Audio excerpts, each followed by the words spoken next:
لوگ کہتے ہیں کہ تفسیر میزان میں علامہ طباطبائی نے لکھا ہے کہ ہمارے مجتہدین قرآن سے دور ہیں، کیا ایسا لکھا ہوا ہے؟ انہوں نے جو میں نے ان کی عبارت پڑھی تھی تو اس سے یہ ظاہر ہوتا ہے کہ شاید ان کے زمانے میں جو باقاعدہ ایک جو جس طریقے سے وہ ایک چاہ رہے تھے کہ تفسیر کے اوپر باقاعدہ ایک کام ہو، اس طرح سے کیا کام نہیں ہو رہا تھا۔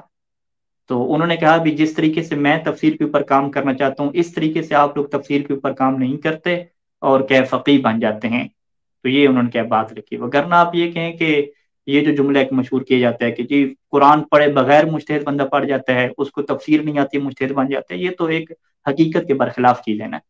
کہ جب بھی آپ فقہ میں استدلال کرتے ہیں، خصوصاً جو ہماری کتاب اصول فقہ ہے، اصول فقہ کے اندر جتنے بھی اصول طے کیے جاتے ہیں، صیغہ امر کے، صیغہ نہی کے، مباحث الفاظ ہو گئیں، مطلق مقید کی بحثیں ہو گئیں، عام خاص کی بحثیں ہو گئیں، تعارض کی اور اختلاف کی اور قرآن کے خلاف جانے کے قواعد ہو گئے، یہ ساری وہ تفسیر کے قواعد بھی ہوتے ہیں کہ یہی وہ قواعد ہیں کہ ہم نے روایت کو کیسے سمجھنا ہے، اور یہی وہ قواعد ہیں کہ ہم نے آیت کو کیسے سمجھنا ہے۔ کیونکہ قرآن کی آیات اور کلام اہل بیت میں بالکل ایک جیسی چیز ہمیں ملتی ہے کہ امام رضا علیہ السلام کی یہ حدیث ہے کہ جس طریقے سے قرآن کے اندر محکم متشابہ ہیں، ہمارے کلام بھی محکم متشابہ ہیں۔ جس طرح قرآن کے اندر جو ہے وہ ناسخ منسوخ ہیں، ہمارے کلام بھی ناسخ منسوخ ہے۔ جس طرح قرآن کے اندر عام خاص ہیں، اسی طریقے سے ہمارے کلام کے اندر بھی کیا عام خاص ہیں۔ تو یہ جو محکم متشابہ کی بحثیں ہیں، عام خاص کی بحثیں ہیں، مطلق مقید کی بحثیں ہیں، یہ ساری کی ساری بحثیں کہاں پہ ڈسکس کی جاتی ہیں؟ علم اصول فقہ میں ڈسکس کی جاتی ہیں۔ تو علم اصول فقہ میں پڑھ لینا مطلب کیا کہ قواعد تفسیر کو بھی اپلائی کر لینا۔ پھر آپ مرحوم طباطبائی کے زمانے کی جو ہے وہ آپ تفسیر کی کتابیں اٹھا کے دیکھیں کہ وہ لکھنے والے کیا فقہا نہیں تھے، باقی فقہا نہیں تھے کیا، وہ فقط وہی لکھ رہے تھے؟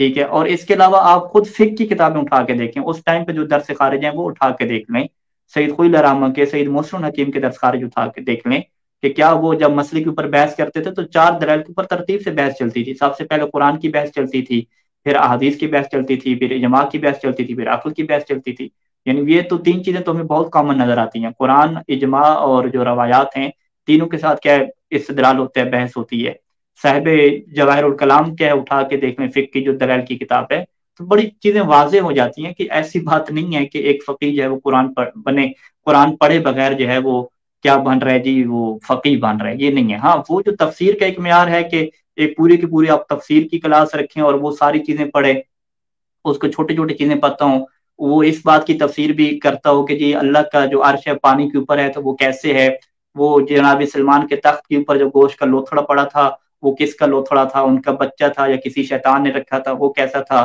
حضرت موسیٰ کا جو جسم نظر آیا تھا وہ کیسے نظر آیا تھا، اس کے اندر کیا روایات ہیں، اس طرح کی جو تاریخی چیزیں ہیں وہ بھی ساری کی ساری ایک فقیہ کو پتہ ہوں، تو یہ چیز نہیں ہے۔ کیونکہ ہمارے ہاں ایک چیز یہ موجود ہے، امام صادق علیہ السلام کے زمانے سے موجود ہے۔ یعنی امام صادق علیہ السلام کے پاس جب بندہ ایک بحث کرنے کے لیے آتا ہے، وہ کہتے ہیں کہ جی مجھے جو ہے وہ علم عربی میں کیا ہے، جو نحو صرف ہے اس میں مجھے بحث کرنی ہے، تو وہ ابان بن تغلب کو آگے امام اس کے سامنے بھیجتے ہیں۔ جب وہ کہتا ہے کہ مجھے جو ہے وہ کلام کے اوپر بحث کرنی ہے تو شام کو امام آگے بھیجتے ہیں۔ جب وہ کہتے ہیں مجھے فقہ کے اوپر بحث کرنی ہے تو زرارہ کو آگے بھیجتے ہیں۔ تو پھر وہ مسکراتا ہے، وہ یہی جملہ کہتا ہے امام سے کہ گویا کہ آپ نے ہر فیلڈ کے بندے جو ہے وہ تیار کر کے رکھے ہوئے ہیں۔ تو ہمارے یہاں یہی ہے کہ یہ جو ایک شعبہ ہے کہ پوری قرآن کی تفسیر کی آیات کی تفسیر کرنا، ایک ایک واقعے کو جاننا کہ حضرت سلمان کے کیا واقعے ہیں، وہ گوشت کا لوتھڑا کون سا تھا جو ان کے رکھا ہوا تھا ممبر کے اوپر، حضرت سلمان نے وہ جو منت مانی تھی یا وہ جو سوچا تھا وہ کون سا تھا، اور وہ جو گھوڑے ان کے تھے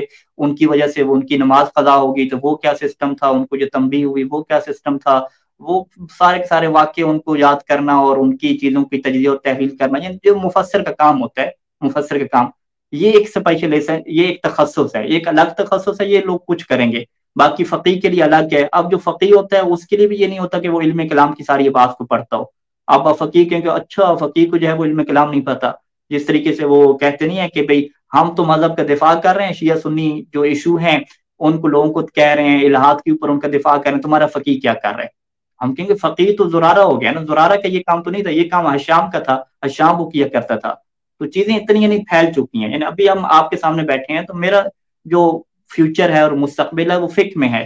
ٹھیک ہے۔ میں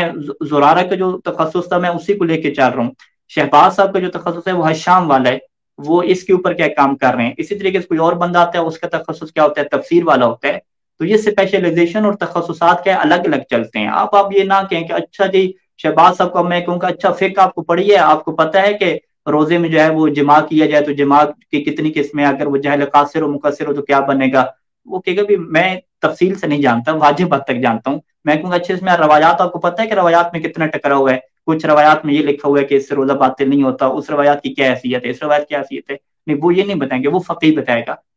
تو لہٰذا جو ہے مومنین کرام آپ اس چیز کو نہ دیکھیں کہ آپ یہی آپ لے لیں خطابت، خطابت ایک الگ کیا ہے شعبہ ہے ہمارے یہاں۔